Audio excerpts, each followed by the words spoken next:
Guardian গেছিলাম সেখানে আমি আপনাদের মতো বক্তৃতা দিয়েছি, ওই দিক থেকে বক্তৃতা দিয়েছি। তো আমার একটা কথা বলি, ওই স্কুলেও একটা ভালো স্কুল, হেড স্যার নতুন এসেছেন, 1 বছর হলো স্কুলটাকে ধরার চেষ্টা করছেন, দক্ষ একজন মানুষ আর কি। তো আমাদের স্যার ছিলেন, কথা বলতে কি হেড স্যারের ম্যানেজমেন্ট ক্ষমতা ছিল। আমরা আলোচনা করি যে অসাধারণ, যেটা সবাই বলতো আর কি, এটা সত্যি অসাধারণ। স্যারের নেতৃত্বে আমরা অনেকদিন থেকে চাকরি করা, আমরা প্রায় 2007 সালে জয়েন করেছি, অনেকদিন হলো, প্রায় 17-18 বছর হয়ে গেল। স্কুলটা দারুণভাবে চলেছে, এখনো চলছে। সমস্যা যেটা স্যারের হয়ে বলছি, শিক্ষক খুবই কম।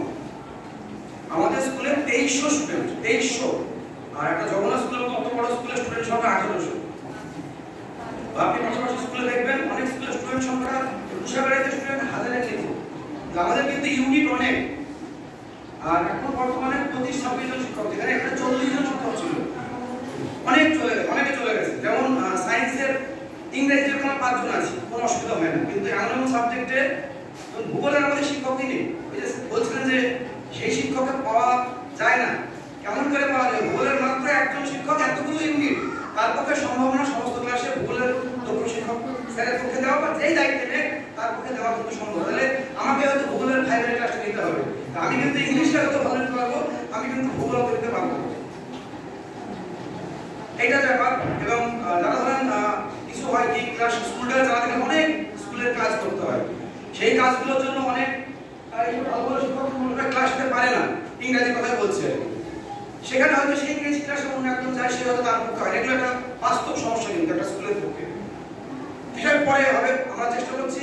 স্যার চলে গেল, তারা আমরা যারা আছি আর কি, অমিত হদা আছে, জিয়ার কাছে আমরা যারা আছি, পুরাতন নতুন সবাই মিলিয়ে অনেক নতুন ছেলে এসছে স্কুলে, অনেক নতুন নতুন, তারা সত্যি আমি ভালো লাগে আর কি, তারা সত্যি অ্যাক্টিভলি স্কুলটাকে অনেক কাজ করে। আপনারা হয়তো বাইরে থেকে, আমি একটা কথা বলি, বাইরে থেকে কিন্তু স্কুলটাকে বোঝা যায় না।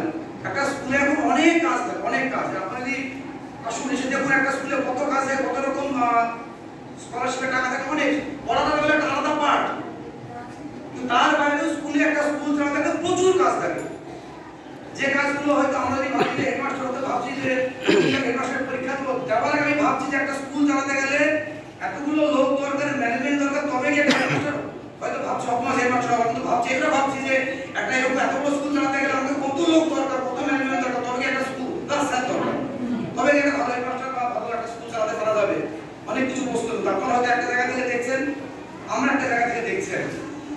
আমি বলি, আমার অভিজ্ঞতা থেকে বলছি, এই স্কুলে যেরকম ক্লাস হয়, আমার তো মনে হয় এই চত্বরে এত বেশি ক্লাস হয় না, এবং গুণগত মানও ক্লাসে খুব ভালো হয়। এবার কোনো কোনো ক্ষেত্রে হয়তো হাতের 5টা আমাদের সমান হয় না, সেরকম এখানেও আছে, কিন্তু সবাই তার সেরাটা দেওয়ার চেষ্টা। আমি এটা জোর দিয়ে বলতে, আপনি আমার তো চাকরি অনেকদিন হলো, যারা এখন নতুন জয়েন করতে, আমি বলি সৌরভ ভাই বলতে যে মধুরগুলো একটা নিজস্ব কালচার আছে, একটা মধুরগুলো নিজস্ব ঐতিহ্য আছে, এখানকার মাটি ভালো বলি, এখানকার ছেলেদের অনেক ভালো ছেলে, অনেক বড় বড় জায়গায় গেছে, অনেকে বিভিন্ন জায়গায় সফল, মানে ভালো রকম সফল, আর আরো সফল হবে না। এখনকার যারা গার্জেন ভাবছেন আমার ছেলেটা মেয়েটা 5-এ আসছে, 6-এ আসছে, 7-এ আসছে, তারা কি ওদের মতো সফল হবে? আর সেখানে সামাজিক অবক্ষয়, মূল্যবোধের অভাব হচ্ছে, এটা আপনিও তা শিকার, আমরাও তা শিকার। আমিও জানি না আমার ছেলেটা গিয়ে যখন স্কুলে 9 বা 11 কতটা ভালো সম্ভব, কতটা খারাপ সময় সে, আমি যেরকম যতটুকু সফল হয়েছি সেরকম